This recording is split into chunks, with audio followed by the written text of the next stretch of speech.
Jesus went to die at the home of one of the leading Pharisees, and the people there were observing him carefully.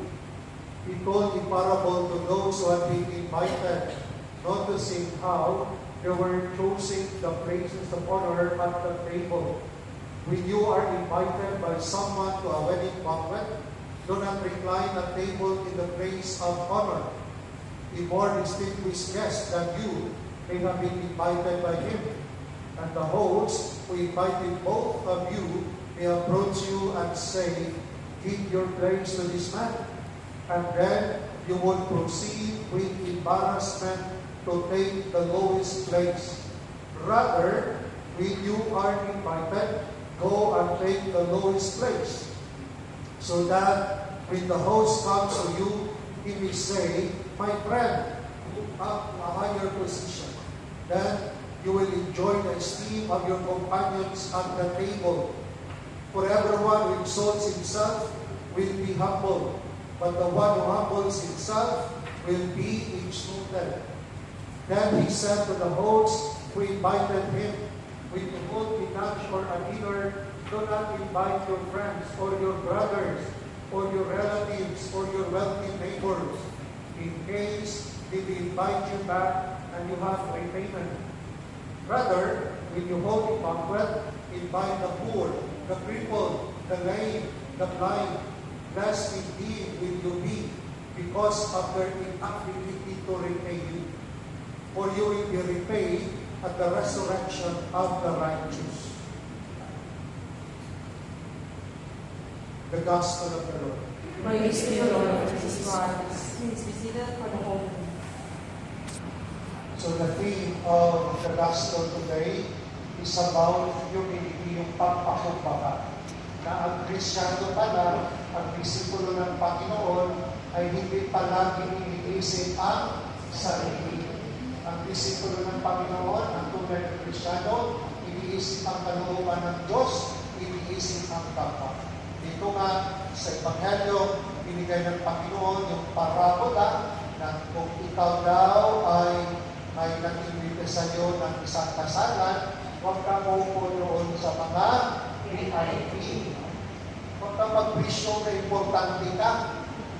Huwag ka lang, kasi pag presyo na importante ka, tapos mamaya sasabihin, pag-yes ka muna dyan, nandito na yung VIP. So, mapapahiya ka. Sabi nga dito, pag invite tayo ng isang kasalan, doon ka upo sa hindi importante yung upuan. Pero pag dumating yung host, at sabi, dito ka, friend, dito tayo, kasama ka ni WWH na ngayon. Dito ka eh. Yung punta naman doon, ay, ibig sabihin, ito ay parabola, ibig sabihin, ang Kristyano ay hindi asal na ikaw palagi yung important. Ito ngayon dahil paganda yung attitude natin, makaproblema yung community. Dahil ikaw palagi yung sarili mo.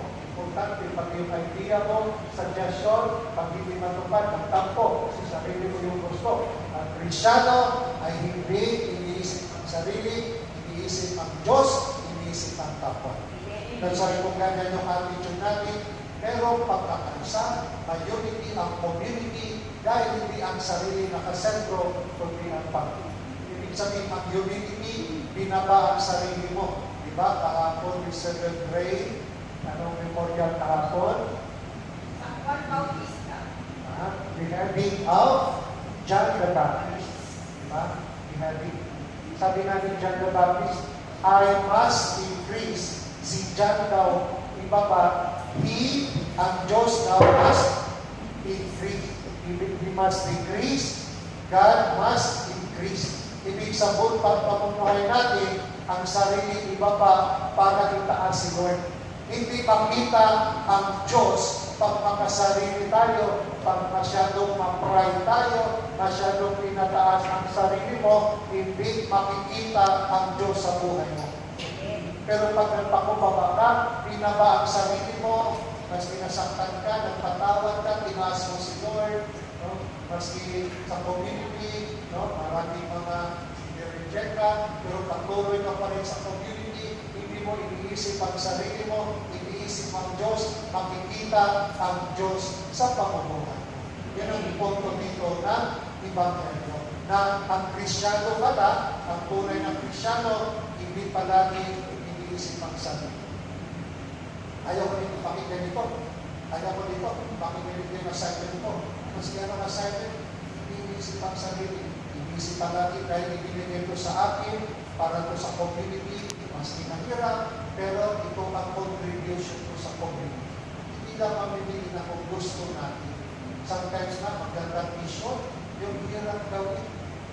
Kung mahirap gawin, yun ang tunay ng mission. So, ito pinakita. So, another point also na ang tunay ng Kristyano, ang motivation, ang intensyon natin sa pagtulong sa kapwa ay pure service. Although ito again para mula, sabi dito, when you hold a lunch or a dinner, do not invite your friends down. Pag kumita sa Pilipinas, halimbawa, bakasyon ka, your brothers or relatives or your wealthy neighbors, yung mga PWH, well, in case they may invite you back, not every day.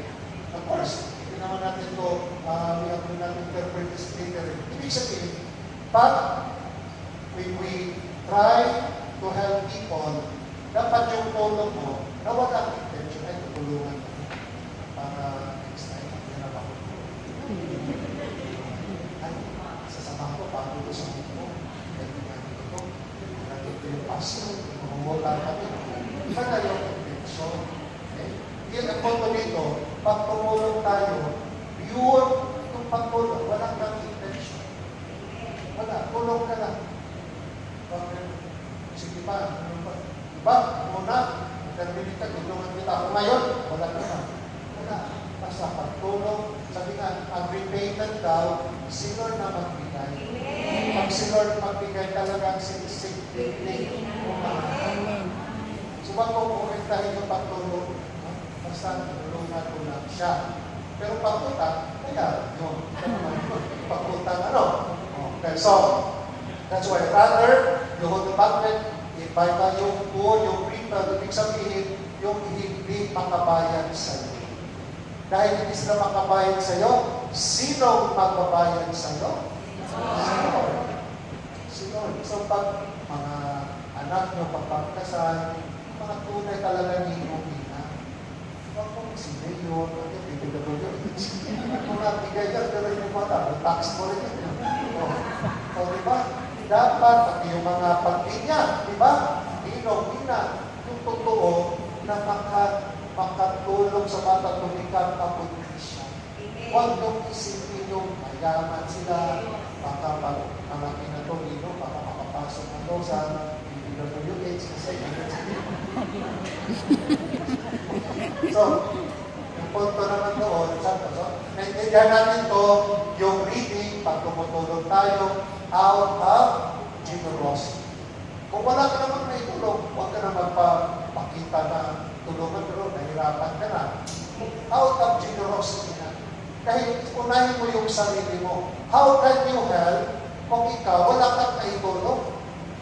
Unahin mo muna yung sarili mo. That's why ang pagtulong natin, walang intention at ulterior motives because ang pagtulong natin out of generosity. Dahil nakilala mo si Lord, naging generous na. Lord, yung pagtulong Lord, pa sa kanila. Wala kang sabihin, Lord, rewarder, ha? Tulong mo, Lord, may reward ako. Wala. Tulong dahil ang Kristyano nga, hindi iniisip ang sarili. Kung gusto nga, sabi na, talagang sa tabi-tabi tayo. Isipin natin. So, ang tunay na Kristyano, talagang iniisip kalooban ng Panginoon, yung kapwa. Diba? Tayo nga sa community natin, pag may pakuhan, dito ka sister ko ka dito. Dito ka. Dito ko na kukuhan. Parang gano'n, hindi na ang sarili.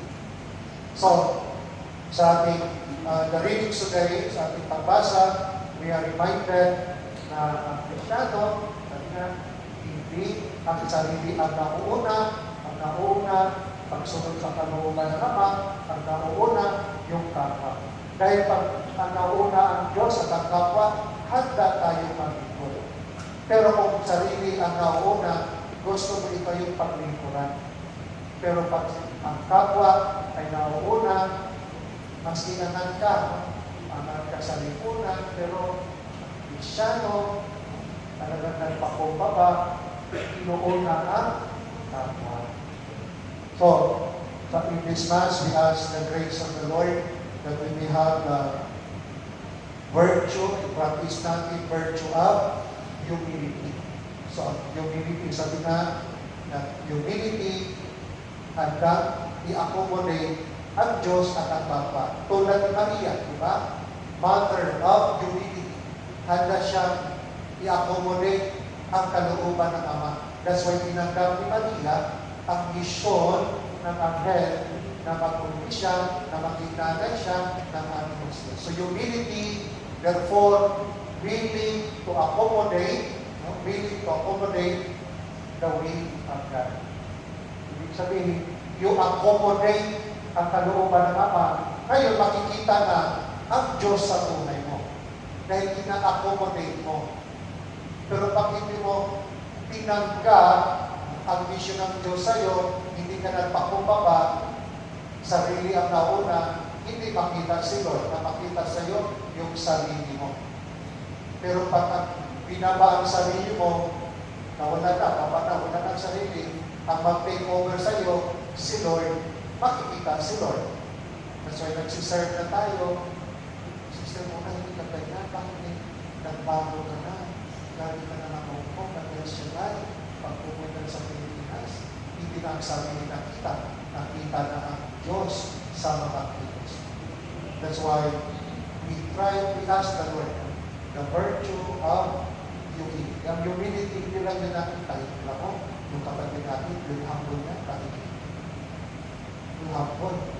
Pero, hindi naman, sa Facebook na, Facebook. Pero ang tunay na humility, hindi yan about your personality. Baka yun ang personality mo, tahimik ka. Pero sa puso mo, kang galing. Ang tunay na humility is about i-accommodate mo ang Diyos sa buhay mo. Ibig sabihin, dapat si Lord may space sa buhay mo. Hindi lang yung ex mo. Dapat si Lord may space sa buhay mo. Pag si Lord may space sa buhay mo, makabukod ka. Pero pag ang ex mo pa rin, ang hirap pala si Lord, hirap na makabukod. Pero pag si Lord na, ang nasa puso mo, inakomodate na, masabi mo, Lord, thank you, Lord. May purpose ka pala, Lord, na hindi natuloy ko. May purpose ka pala sa akin. Dahil si Lord na, ang mag-take over sa buhay. Amen. Let us all stand, focus on